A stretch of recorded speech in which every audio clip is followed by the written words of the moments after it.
beings have created on this planet was essentially first created in our minds. All that you see, which is human work on this planet, first found expression in the mind, then it got manifested in the outside world. So one thing we need to understand is, the wonderful things that we have done on this planet and the horrible things that we have done on this planet, both have come from the human mind. So if we are concerned as to what we create in this world, it's extremely important that first of all we learn to create the right things in our mind. How we keep our minds? If we do not have the power to keep our minds the way we want it, what we create in the world is also going to be very accidental and haphazard. So learning to create our minds the way we want is the basis of creating the world the way we want. There is a wonderful story in the yogic lore. On a certain day, a man took a walk. He went for a long walk. Accidentally, unawares, he walked into paradise. Fortunate, isn't he? He just took a walk and he landed up in paradise. After this long walk, he felt little tired. So he thought, oh, I'm tired, I wish I could rest somewhere. He looked around, there was a nice tree, underneath which there was very cushiony grass. So it was inviting. He went and put his head down there and slept. After a few hours he woke up, well rested, and he thought, oh, I'm well rested, but I'm feeling hungry, I wish I had something to eat. And he thought about all the nice things that he ever wanted to eat in his life. And instantly, all those things appeared in front of him. You need to understand, there the service is like that. Hungry people don't ask questions. Food came and he ate. Stomach became full. Then he thought, oh, my stomach is full, I wish I had something to drink. All the nice things that he ever wanted to drink, he thought about it and all of them just appeared in front of him. Drinking people also don't ask questions, so he drank. Now with a little bit of alcohol in him, you know Charles Darwin told you, all of you are monkeys, your tail fell away. Not me, Charles Darwin told you that you were all monkeys and your tail fell away and then you became human. Yes, definitely the tail fell away, but the monkey… In yoga, we always refer to an unestablished mind as markata, which means a monkey. Why we are referring to the mind as a monkey is, what are the qualities of a monkey? One thing about a monkey is, it's unnecessary movement. And another thing about the monkey is, if I say you're monkeying somebody, what does it mean? Imitation. Monkey and imitation have become synonymous. So these two essential qualities of a monkey are very much the qualities of an unestablished mind. Unnecessary movement, you don't have to learn it from the monkey, you can teach it to the monkey. And imitation is full-time job of the mind. So when these two qualities are on, a mind is referred to as a monkey. So this monkey became active within him.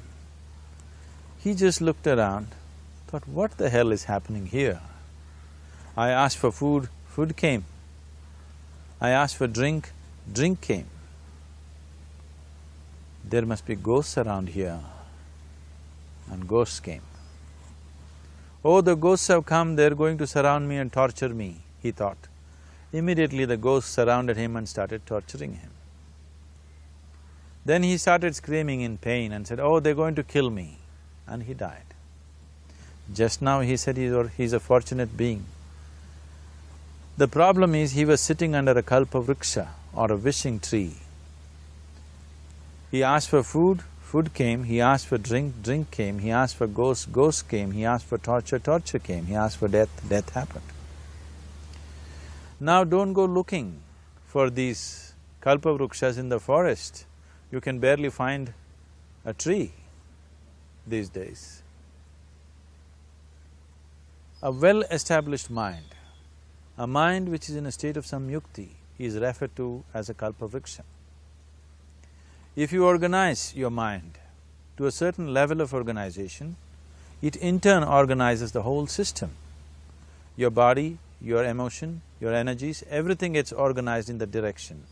Once all these four dimensions of you, your physical body, your mind, your emotion and the fundamental life energies are organized in one direction, once you are like this, anything that you wish happens without even lifting a little finger actually. It would help to assist it with activity, but even without doing any activity, you can still manifest what you want if you organize these four dimensions in one direction and keep it unwavering in that direction for a certain period of time. Right now the problem with your mind is, every moment it is changing its direction. It is like you want to travel somewhere and every 2 steps if you keep changing your direction, the question of you reaching the destination is very remote unless it happens by chance. So, organizing our minds and in turn organizing the whole system and these 4 basic dimensions of who you are right now in one direction, if you do this, you are a kalpavruksha yourself. Anything that you wish will happen. But right now, if you look at your lives, everything that you have wished for till now, if it happens, you have finished. Everything and everybody that you have desired for, if all of that lands up in your house today, could you live with that? So if you want to become empowered, it is also important that you become responsible as to what you ask for and what you don't. Right now the world's situation is just this, we are hugely empowered with technology. Today it doesn't take six billion people to destroy this planet. One man, by pressing the wrong button, can destroy the whole planet. When we are empowered like this, it's very important that our physical action, emotional action, mental action and energy actions are controlled and properly directed. If it is not so, we become destructive, self-destructive. Right now, that is our problem. The technology, which is supposed to make our life beautiful and easy, has become the source of all the problem that we are destroying the very basis of our life, which is the planet. So what should have been a boon, we are making a curse out of it. What has brought incredible levels of comfort and convenience to us in the last 100 years or so has also become a threat to our life simply because we are not conscious action, we are in a compulsive state of action. So organizing our minds fundamentally means moving from a compulsive state of activity to a conscious state of activity. You might have heard of people for whom they asked for something and beyond all expectations it came true for them. Generally this happens to people who are in faith. Now, let's say you want to build a house. If you start thinking, oh, I want to build a house, to build a house I need 50 lakhs, but I have only 50 rupees in my pocket, not possible, not possible, not possible. The moment you say not possible, you are also saying I don't want it. So on one level, you're creating a desire that you want something, on another level, you're saying I don't want it. So in this conflict, it may not happen. Someone who has some faith in a god or in a temple or whatever, who is simple-minded. Faith works only for those people who are simple-minded. Thinking people, people who are too much thinking, for them it never works. A childlike person who has a simple faith in his god or his temple or whatever, he goes to the temple and says, Shiva, I want a house. I don't know how, you must make it for me. Now in his mind there are no negative thoughts. Will it happen? Will it not happen? Is it possible? Is it not possible? These things are completely removed by this simple act of faith. Now he believes Shiva will do it for him and it will happen. So is Shiva going to come and build your house? No, I want you to understand, God will not lift his little finger for you. What you refer to as God is the source of creation. As a creator, he has done a phenomenal job, there's no question about it. Could you think of a better creation than this? Is it in anybody's imagination to think anything better than what is there right now? So as a creator, he has done his job wonderfully well, but if you want life to happen the way you want it, because right now, the very crux of your happiness and your well-being is this. If at all if you're unhappy, the only and only reason why you're unhappy is life is not happening the way you think it should happen. That's all it is. So if life is not happening the way you think it should happen, you're unhappy. If life happens the way you think it should happen, you are happy. It's as simple as that. So if life has to happen the way you think it should happen, first of all, how you think, with how much focus you think, how much stability is there in your thought, and how much reverberance is there in the thought process will determine whether your thought will become a reality or is it just an empty thought. Or how you do not create any impediments for your thought by creating negative thought process. Is something possible or not possible? Is destroying humanity. What is possible and not possible is not your business, it's nature's business. Your business is just to strive for what you want. Right now you're sitting here, if I ask you two simple questions, I want you to just look at this and answer this. Right now from where you're sitting, can you just fly off? You say no. Right now from where you're sitting, can you get up and walk? You'll say yes. What is the basis of this? Why you say no to flying and yes to walking? Because past experience of life, many times you've gotten up and walked, never did you fly off. Or in other words, you're using the past experience of life as a basis for deciding whether something is possible or not possible. Or in other words, you have decided that what has not happened till now cannot happen in your life in future. This is a disgrace to humanity and the human spirit. What has not happened till now on this planet can happen tomorrow. Human beings are capable of making it happen tomorrow. So what is possible and what is not possible is not your business. That is nature's business. Nature will decide that. You just see what is it that you really want and strive for that. And if your thought is created in a powerful way, without any negativity, without any negative thoughts bringing down the intensity of the thought process, it will definitely manifest. The whole existence today, modern science is proving, is just a reverberation of energy. It is a vibration. Similarly, your thought is also a vibration. If you generate a powerful thought and let it out, it will always manifest itself.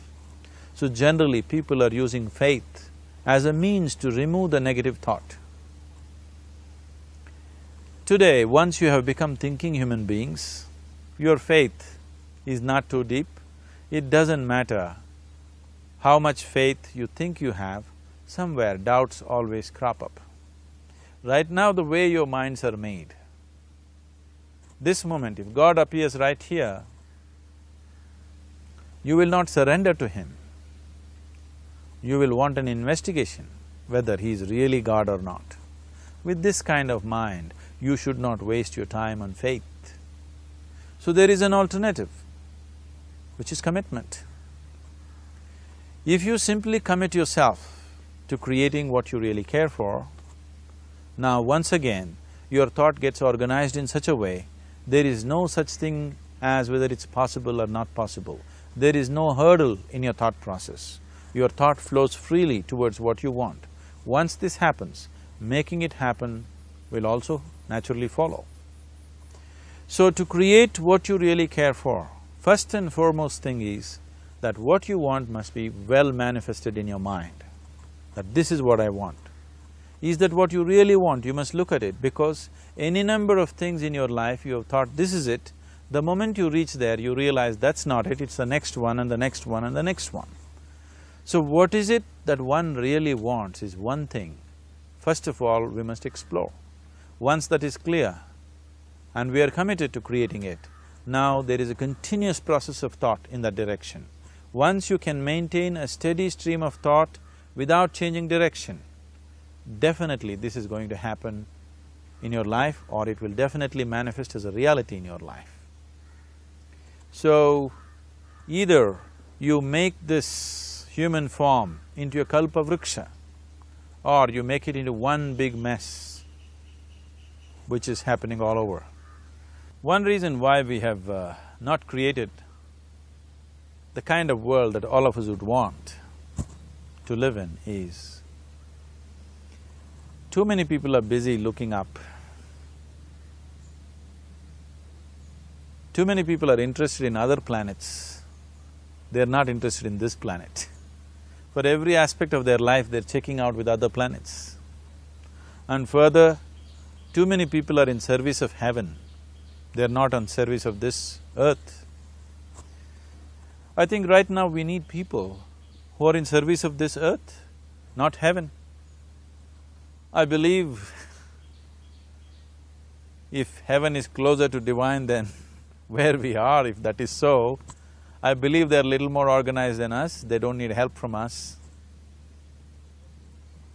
This has been a major problem on the planet. Anything that is valuable for a human being, anything that is good, the highest aspects of human life have unfortunately been exported to heaven. For example, if you say love, people say God is loving. We do not know whether God is loving or not. Human beings are capable of love. It is very, very important that people understand human beings are capable of love, human beings are capable of compassion, human beings are capable of joy and blissfulness. All the good things that are possible for a human being, unfortunately have been exported to heaven. If we want to create the kind of world that we want to, we need to understand whatever you refer to as God, the idea of God has entered our mind only because we have seen creation around us. Because there is creation, we have assumed a creator. God is a great creator. What you refer to as God is the source of creation. That source of creation has not failed us, has done a fantastic job. But now the question is about management. If you want to leave the management in the hands of the Creator, He will manage it in His own way, according to His agenda. But that's not what you want. You want life to happen the way you want it. Now, for example, let's say all of you here are the India soccer team for the next World Cup, and I am the coach. So these next 4 years, everything that you need to know about football is taught to you. Everything that I know about football is poured into you in so many ways. Now, the time to play the match has come. You're on the field and the ball comes near your foot, but you look at me, then it's no good. You've seen those coaches sitting there and boiling, nothing happens. Because now, once you're on the field, it's your job. So this is the same thing. The Creator has done a fantastic job. Now you're here, it is for you and me to see how to manage this, how we want it, how to keep this world, how… in what condition would all of us enjoy it best is something that we have to look at. So at every stage in our life, we tend to think, this is it. If this one thing happens, everything will be fine with my life. You reach there and you realize that's not it, and you postpone it to something else and something else. This is going on. The first and foremost thing is, you must be clear what is it that you really want. If you do not know what you want, the question of creating it doesn't arise. If you look at what you really want, what every human being wants is, he wants to live joyfully, he wants to live peacefully. In terms of its relationships, he wants it to be loving and affectionate. Or in other words, all that any human being is seeking for is pleasantness within himself, pleasantness around him. If this pleasantness, if it happens in our body, we call this health and pleasure. If it happens in our mind, we call this peace and joy. If it happens in our emotion, we call this love and compassion. If it happens in our energy, we call this blissfulness and ecstasy.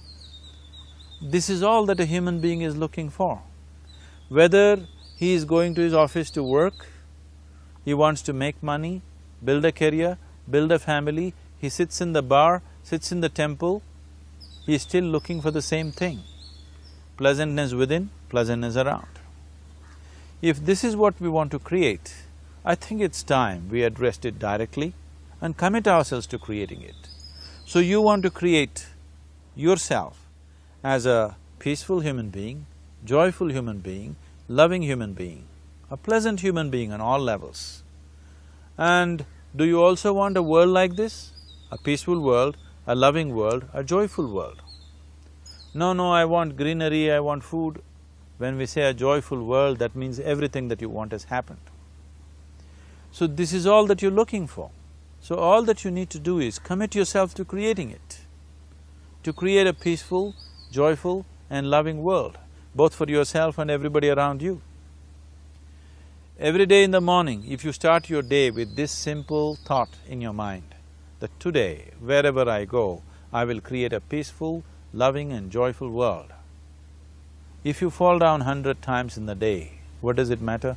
For a committed man, there is no such thing as failure. If you fall down 100 times, 100 lessons to be learnt. If you commit yourself like this to creating what you really care for, now your mind gets organized. Once your mind gets organized, the way you think is the way you feel, your emotion will get organized. Once your thought and emotion is organized, your energies will get organized in the same direction. Once your thought, emotion and energies are organized, your very body will get organized.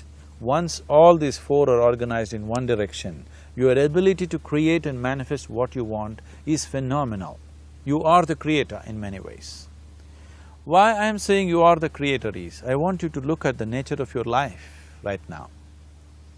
If you eat a banana, in 4 hours' time, this banana becomes a human being. There is something within you, a life-creating process, a process which builds this body. The manufacturer of this body is within. You give him a banana, he makes a human being out of that banana. Transforming a banana into a human being is not a small thing, it is a phenomena. It is just that this phenomena is happening within you unconsciously. If you could only consciously manifest this, making a banana into a human being, you are the creator. You are nothing less than that. As the theory of evolution goes, to make a monkey into a human being, it took millions of years. Over an afternoon, you can make a banana into a human being or whatever else, a piece of bread that you eat, into a human being. So, the very source of creation is functioning within you. If you organize these 4 dimensions of mind, emotion, body and energy in one direction, the source of creation is with you. You are the creator. What you want to create will happen to you effortlessly. Once you're organized like this, now you are not a mess. You are a kalpa vruksha. You have the power to create what you want. There are tools and technologies as to how to organize this system in such a way that instead of being a psychological mess, you can make yourself into a kalpa vruksha. This culture, these traditions, the whole technology of yoga is just about this, transforming yourself from being just a piece of creation to the creator himself. This is not in search of God, this is in search of becoming a God. This is not in search of divine, this is in search of becoming divine, because that which you call as divine, that which is the source of existence, is throbbing within you every moment of your life. Otherwise, a piece of bread cannot become a human being in the course of an afternoon. So, shifting from being just a piece of flesh and blood to becoming a creator, there is a whole science and technology for this. There are tools to make this happen. That which is the source of creation is functioning within you every moment of your life. It is just that, have you kept access to that dimension or not? Organizing the 4 basic elements of your life will give you that access. There are tools and technologies to do this. The whole science of yoga, the whole technology that we refer to as yoga is just about this, transforming yourself from being just a piece of creation to become a creator. For example, 100 years ago, if I picked up something like this and I start speaking to someone who is across in another part of the world, you would think it's some kind of a miracle. Either I must be a messenger or a son or maybe God himself. But today, this is just another gadget that every one of us carry and use. Today sitting here, without using this instrument, if I speak to someone in another part of the world, it is still a miracle for you. So, this instrument happened because of human mind wanting it to happen. 100 years ago, nobody thought this was possible, but today it is just a common thing. Similarly, many things which are not in our perception yet can be brought into our perception, and our ability to create our lives can be greatly enhanced. So the first and foremost thing is to organize the mind and to organize your emotions, body and energy in that line. Once this happens, you are in touch with the fundamental life-creating process within you. Once you're in touch with it, once you're in excess of that power, you have the power to create. You have the power to create your life and your surroundings the way you want it. Because we have lost our power to create, we are making a mess out of ourselves and the world around us. If we operated as the true creator, as it is operating within us, creating this body for us, if we could create our lives with the same sense of organization and sense of purpose, this world and the human being would be in a completely different state. It is my wish and my blessing that every human being in this world should have this not just as a piece of creation.